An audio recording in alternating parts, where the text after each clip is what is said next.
زہد کا علم جو طالب علم کے سینہ میں رہے اس کے عمل میں نہ ڈھل سکے. اللہ اکبر کبیرہ. اور آخری ہے لمبی عمر جس میں آخرت کے لیے توشہ نہ خریدا جائے. ہائے ہائے ہائے.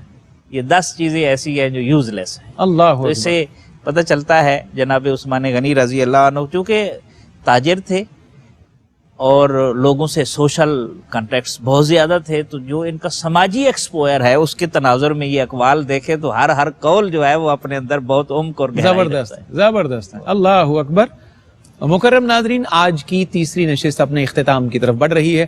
آج کی نشست میں بھی ہم نے ترتیب وار احوال جاننے کی کوشش کی ہے اپنے ممدوح سیدنا عثمان ابن عفان رضی اللہ تعالی عنہ کی مبارک ذات کے حوالے سے. میں بہت شکر گزار ہوں اپنے معزز مہمانوں کا، جناب مفتی محمد طاہر تبسم قادری صاحب آپ کا، جناب ڈاکٹر سعید احمد سعیدی صاحب. آپ تشریف لائے، علم کے بہت سے دروازے کھولے اور بہت ساری جہاد سے ہمارے ناظرین کو مجھ سمیت روشناس کرایا. اور آخر میں آج کی اس تیسری نشست میں بھی حضرت عثمان غنی رضی اللہ تعالی عنہ کی خدمت میں جناب حسنی سید کا ایک عقیدت نامہ ہے. بہت خوبصورت الفاظ کی ترتیب ہے، بڑے شاندار مصرے ہیں. میں آپ کی خدمت میں عرض کرنے کی جسارت کروں گا. مفتی صاحب آپ سے، ڈاکٹر صاحب سے توجہ کا طلبگار ہوں. اے جان نثار والی کونین ذی النورین، اے جان نثار والی کونین ذی النورین، تم پر فدا ہے عظمت دارین ذی النورین، تم پر فدا ہے عظمت دارین ذی النورین. اور مفتی صاحب شعر دیکھیے، ہوں آپ پر سلام شہنشاہ مسلمین، ہوں آپ پر سلام شہنشاہ مسلمین، اے دل ربائے حیدر و شیخین ذی النورین، اے دل ربائے حیدر و شیخین ذی النورین. مولا علی ہیں آپ کے حبدار اور معین، مولا علی ہیں آپ کے حبدار اور معین، اور ہیں محافظ آپ کے حسنین ذی النورین، اور ہیں محافظ آپ کے حسنین ذی النورین. آج تفریق پیدا کرنے والے تمام دھڑوں کو یہ شعر دوبارہ سننا چاہیے. مولا علی ہیں آپ کے حبدار اور معین، مولا علی ہیں آپ کے حبدار اور معین، اور ہیں محافظ آپ کے حسنین ذی النورین، اور ہیں محافظ آپ کے حسنین ذی النورین. اللہ اکبر. زوج بنات سید سادات ہے توئی، زوج بنات سید سادات ہے توئی، گھر میں شرف کے ہیں تیرے بحرین ذی النورین، گھر میں شرف کے ہیں تیرے بحرین ذی النورین.